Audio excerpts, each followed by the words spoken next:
not sure why I called. I guess I really just wanted to talk to you. And I was thinking maybe later on we could get together for a while. It's been such a long time and I really do miss your smile. I'm not talking about moving in, and I don't want to change your life, but there's a warm wind blowing the stars around, and I'd really love to see you tonight.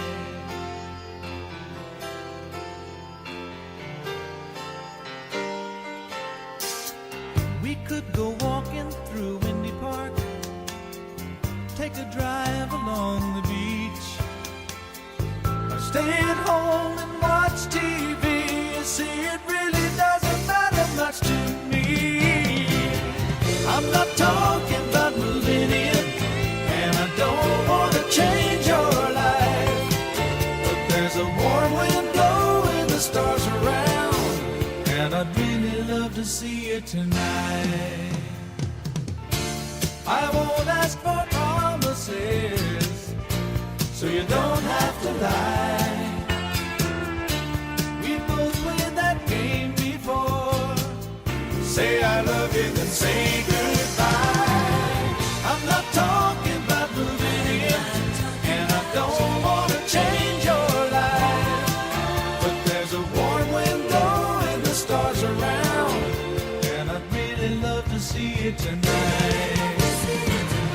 I'm not talking about moving in, and I don't want to change your life, but there's a warm wind blowing the stars around, and I'd really love to see you tonight. I'm not talking about moving in, and I don't want to change your life, but there's a warm wind blowing the stars around, and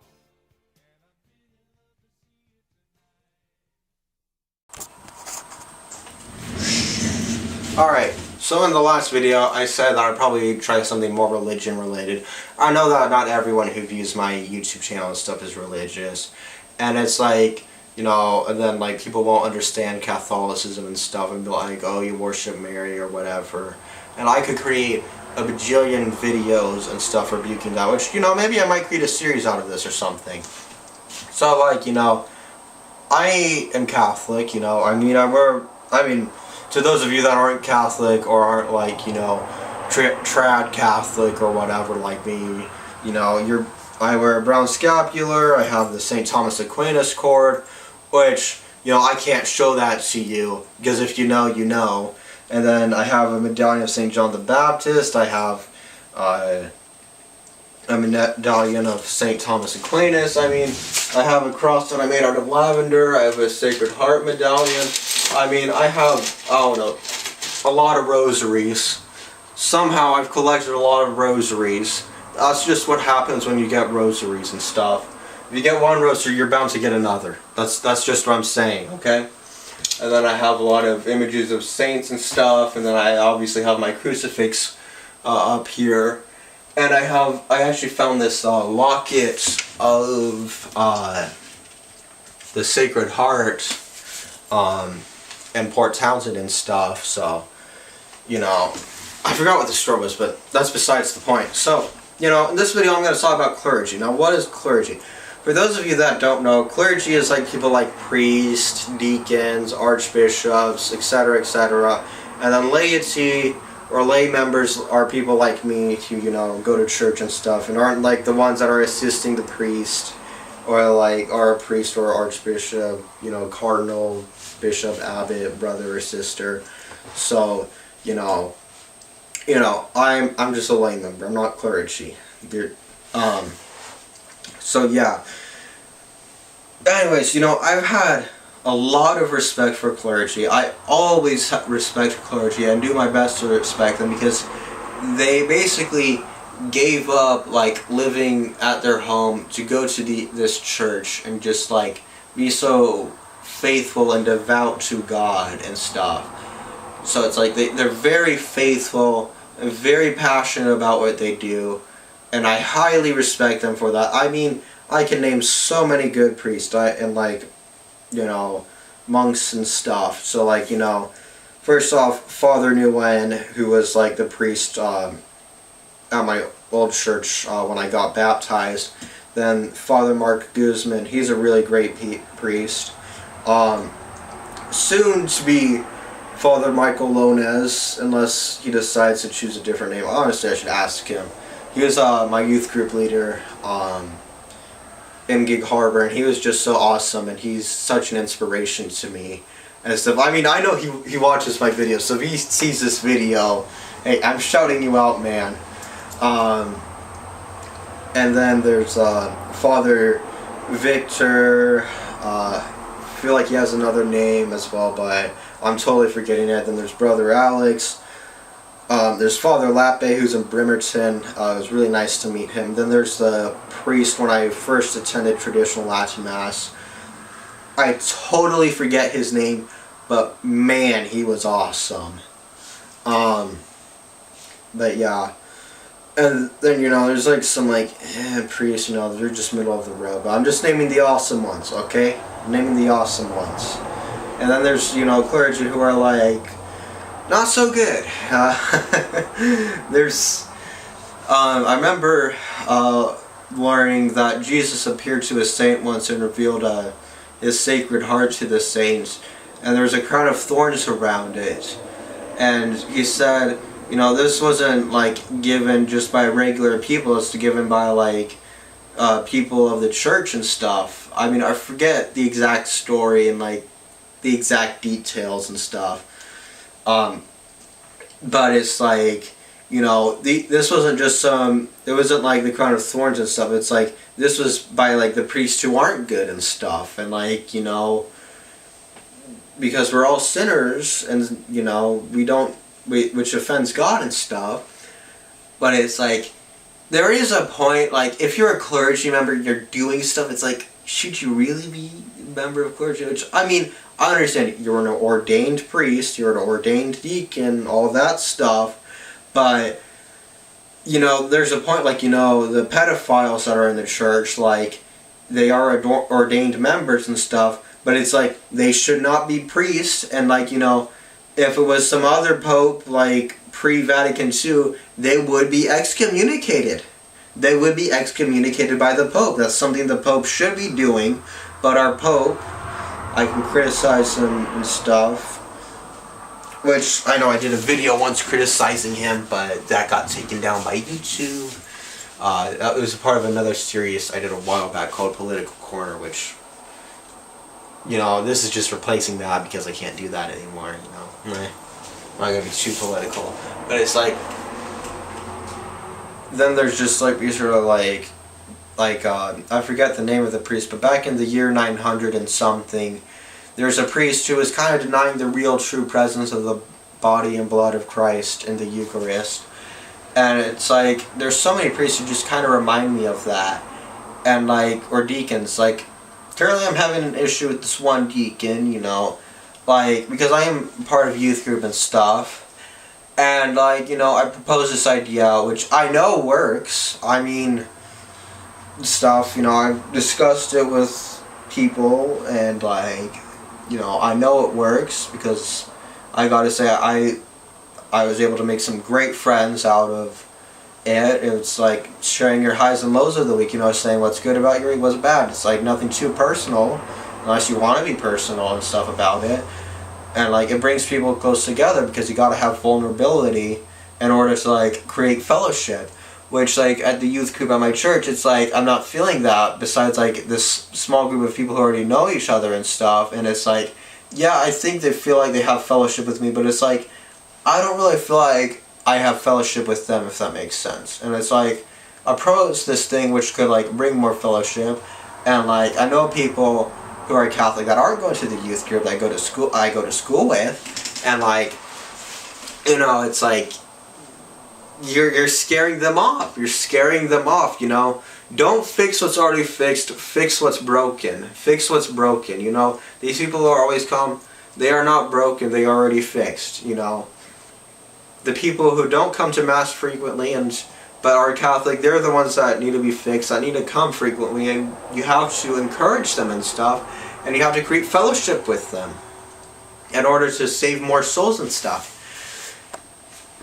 Which, I mean, I know so many people, and it's like, you know, it's like you're scaring them off. You're scaring them off. You know, you gotta create fellowship with them. You know?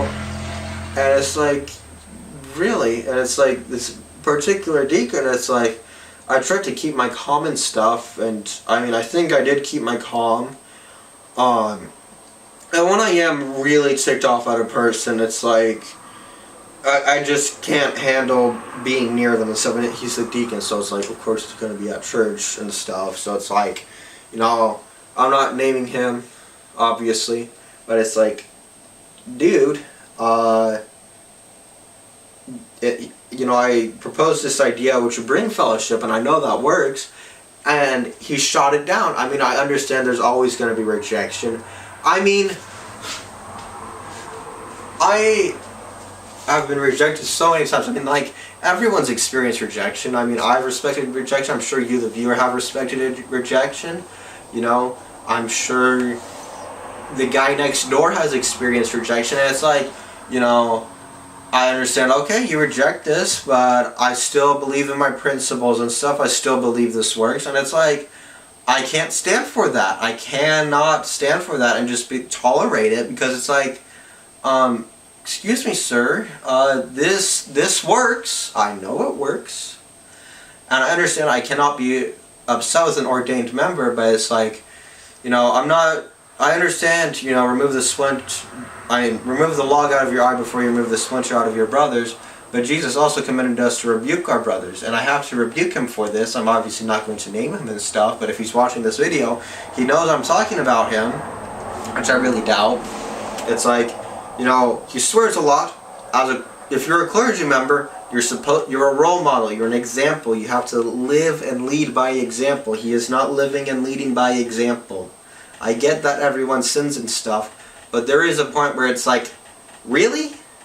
Are you kidding me? And then it's like, then he has tattoos and stuff, which, I mean, you know, I know people who have tattoos and like stuff, like, it's like, okay, I sort of understand, like, fine, you know, it's religious and stuff, but it's like, personally, you know, you're defiling your skin if you have tattoos, and he has, like, more than one tattoo, and it's like, okay, one tattoo, I think, is more than enough. You don't need more than one tattoo and stuff, you know? Like, I get it's the Sacred Heart of Mary, or the Sacred Heart of Jesus and stuff, but it's like, or a cross, but it's like, really? Are you kidding me? Are you kidding me? You're defiling the skin that God gave you? If God wanted you to have tattoos, you would be born with tattoos. And God did not want us to have tattoos, therefore we are not born with tattoos. My skin does not have tattoos on it, because I was born with this skin, and I will not defile the skin with tattoos. I mean, there's other things that can be considered defilement of the skin, but I could go into that like later and stuff. But it's like, dude, you're a deacon, do your job, and be a deacon. You're supposed to remain calm, you have to assist the priest, you have to respect the laity, and I mean in his homilies, when he does the homilies, it's like, you're condemning us? We're here in church. Don't condemn us. Don't condemn us. What did we do? What did we do to you? We are here at church, we're receiving communion. Some of us go to confession, which, I mean, everyone should go to confession and stuff. But priests only do it for an hour because, you know, that's just how modern priests are sometimes. And it's like, you go to confession and stuff. Blessed Carlo Acutis, he said, if you want to become a saint. I guess this video, I'm sorry for that, like, it cut out for a little bit, because I guess my camera only does it for like such a long amount of time of recording and stuff for a video. But as I was saying, Blessed Carlo Acutis said, you got to go to confession weekly and stuff. And, you know, yeah, this deacon, he does go to confession weekly, or as much as he can, but you're not changing your ways. You know, you're not trying to change your ways. You still swear. I mean, I swear, but it's like, I mean, I myself swear. I mean, I'm sure videos, I mean, I've made videos where I've sweared and they're still public and stuff, and you can see that. I mean, I think in my last video I probably even swore. But it's like, the difference is, it's like, I'm a teenager, I'm young and stuff. It's like, dude, you're a full-grown adult. There's no need for swearing. It's not like you go to high school every day. So, you know, you don't need to swear. You're an ordained member of clergy. You've talked about seminary. But here's the thing, you're ordained, you have to follow these rules as an ordained clergy member, you know? So, it's like, are you sure that you're really, you know, it's like, I know that I'm not supposed to question the ordained and stuff, or like question like the validity of their ordination and consecration and all that. But this is like the first time with like a deacon, because I've always respected deacons. I've looked up to deacons. I mean, when I was baptized shortly after I was born, because I'm a cradle Catholic. I was baptized by a deacon who also had the same name, John as me. So, you know, that was just so awesome, because deacons, they can do baptisms and stuff. So, you know, I highly respect the clergy. I mean, I've already listed the clergy members I respect and like have high admiration for. So, you know, you're kind of pulling my leg, dude. You're pulling my leg by acting this way. And it's very childish, because, you know, with the idea that I proposed to him of like fellowship and stuff, it's like he just shot it down. He kind of mocked it even. He mocked it. And it's like, I am not one to just like bow down and be like, oh, okay, you're right and stuff. Like, there are times where I'll do that, but that's when I know that I've been made clear of my errors and understand that I'm wrong. And I'm willing to admit my mistakes. But with this one thing, it's like, no, sir, I'm sorry. This works. I know it works. I mean, I didn't vocally say this because I wasn't going to create a scene and argue with him, because if I'm going to be honest, this guy, he has an ego the size of Russia. And I have to be charitable about it and stuff. And it's like, I'm sorry, but no, this works. I know it works. I have some great friends because I know this idea worked. And if I know it works, it works. That's just something to live by. If it works, it works. You know? Like, that's just common sense. That's common sense. If it works, it works. So, you know, it's like, you know, I was made a team core member of the youth group at my current church and stuff, and it's like, I'm sorry, but I have principles that I'm not going to bow down on. Like, you know, I even asked my old youth group leader, Michael, the curriculum he used, and he used the same curriculum as them, so it's like, okay, I understand, you know what, you don't want to try my format, fine. But this one thing, you know, sharing the highs and lows of your week, you know, saying, oh, this good thing happened in my week, oh, this bad thing happened, or maybe sharing another high, or like, you know, sharing some other thing, fun fact about yourself or whatever, you know? So like, and I know it works. I mean, I know the guy who did it, Michael Lonas, it works. I have some very great friends because of it. And I have to thank him for that. And he was able to make the youth group grow, and it was so awesome. But it's like, I'm sorry, I cannot stand for that and stuff. And that's just my problem with like this one particular clergy member. And I've never in the past have a problem with a clergy member. Never once. Not once. Like, maybe I'd be like, I don't know about that homily, you know, whatever. Or like, I don't know if they really should have said that or done this. But it's like, with this, it's like, no, this is not okay. You know, there's just like, there's enough stuff that you already do. You know, I understand that I need to pull the log out of my eye before I pull the splinter out of my brother's eye, and that, but it's like, I know Jesus also commands me to rebuke my brother, and this is the way I'm going to sort of say it if he ever sees this video, which I doubt he will, because if there's seriously a deacon or priest, well, Michael, who watches my YouTube channel, it's like, it's surprising, you know. You know, it's just like, I respect clergy, I highly admire them, but it's like with this, it's like, just no, you've crossed the line. You've crossed the line and stuff. And you know, he has an ego, so it's like, there's only so much I can do, because people with egos, they have egos. You know, I mean, everyone has an ego, and everyone can shatter everyone else's ego, but, you know, you have to minimize your ego, you have to be charitable and act humbly, and stuff. So it's like, you know, just, man, this is like the first time I've probably really had like a problem with a clergy member. But yeah, this is probably going to be one of the longer videos for this series. But yeah, I guess I'll see you guys in the next video. Make sure to please like, subscribe, and turn on post notification bell.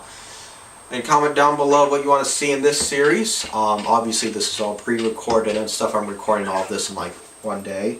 So, see you guys in the next video. Bye-bye. Gotta turn this off.